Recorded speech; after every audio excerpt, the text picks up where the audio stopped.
Fellas, can an AI girlfriend really consent? Don't date robots! Welcome to Deep Thoughts While Gaming. I'm Chris Chappell. Today, let's dive into Detroit Become Human, Quantic Dream's critically acclaimed 2018 release. The story game juggernauts known for 2010's Heavy Rain addresses one of the foundational questions in sci-fi. Can AI become sentient, and if so, can I date it? Let's delve into it. In Detroit Become Human, set in 2038, there are androids in every corner of society. They are personal assistants, housekeepers, secretaries, even police, like boring RoboCops.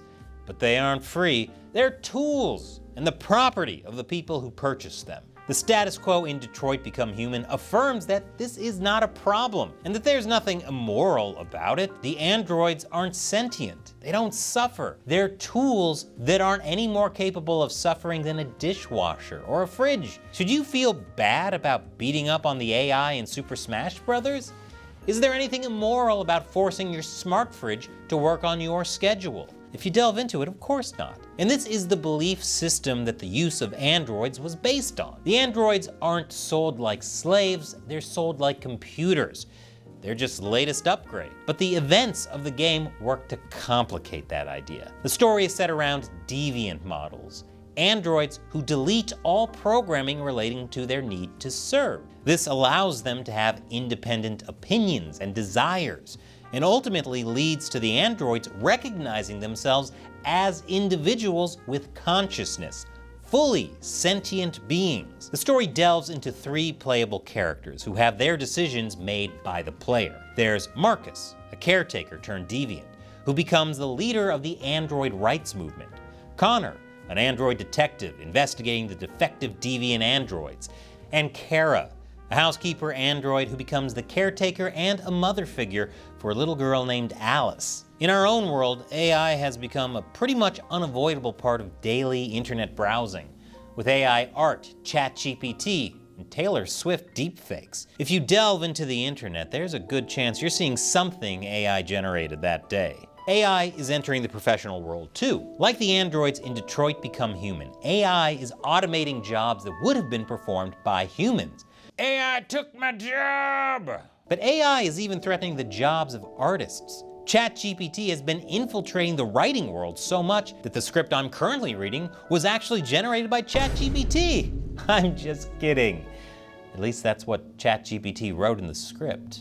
I'm just kidding. Like the androids in Detroit Become Human, AI is already changing our world in unexpected ways. Let's delve into it. When large language models like OpenAI respond to prompts, it's not actually forming original ideas. It's using data sets to predict what language would be an appropriate response. Whether it's ChatGPT or Gemini or Claude or whatever other program, it's not actually comprehending language. They're scanning data sets and putting words together that are similar to other words people put together. It's imitation, not comprehension. And one of the fingerprints of these language models is the overuse of certain words. In a post titled Delving into Delve, Professor Philip Shapira at the University of Manchester, UK, noticed the word delve skyrocketed in usage in scientific papers after ChatGPT became popular, suggesting that maybe not every word was being written by an actual human being. But delving into this, it's an issue of more than just potential academic dishonesty. This could result in a sort of feedback loop where AI leaves a lasting impact on the English language. People use words they read. People write words they use. People read words that are written, and so on. And if we're reading a lot more AI-generated content, it could already be changing the way we speak. And it's only a matter of time before we start reading more papers saying, "Kill all humans!" That brings us to the case of Stephen A. Schwartz, an attorney in New York City who tried to use ChatGPT for case research. He asked for the bot to delve through legal documents and point out relevant facts for the case, which would make his job a lot easier. He was pleasantly surprised when ChatGPT did exactly that. Give him quotes which would let him wrap up his research in record time. But there was just one problem. The quotes didn't exist. Instead of actually reading through the documents, delving into them and understanding them and picking out relevant facts, the language model only analyzed the language and fabricated quotes and entire cases which would satisfy the prompt, if they only actually existed. Unfortunately for Schwartz, he didn't do his due diligence and check if these quotes actually existed before submitting them to a federal judge. Needless to say, he got in trouble. So as it stands, these chatbots are a long way from being deviant, like the androids in Detroit Become Human. Kara becomes a mother figure for the little human girl named Alice. She cares for Alice, feels responsible for Alice, protects Alice, not through the code that was written for her, but because of her disposal of that code.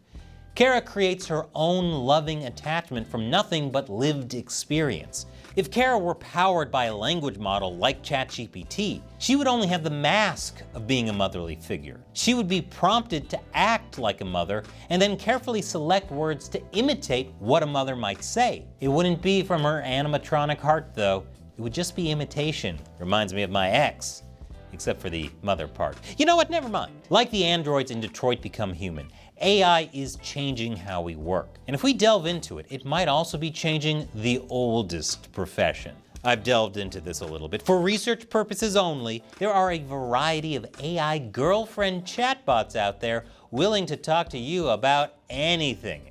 And I mean anything. Finally, someone I can talk to about Dark Souls lore for hours on end without them getting a restraining order. Men are falling in love with and becoming addicted to talking to their AI girlfriends. Much like real girlfriends, it's having a detrimental effect on their mental health. Researchers at the University of Surrey in the UK have found that they are causing addictive usage in lonely users, and that the negative effects that they have on well-being appear to be much greater than the positive. Dr. Gregory Jantz, a specialist in technology, addiction, anxiety, and depression, reported an increasing number of patients falling in love with online chatbots within the last 12 months, and warns of the danger of accessibility. A person can carry their little girlfriend around in a device at any time. On the whole, an AI girlfriend is just so much easier than the real thing.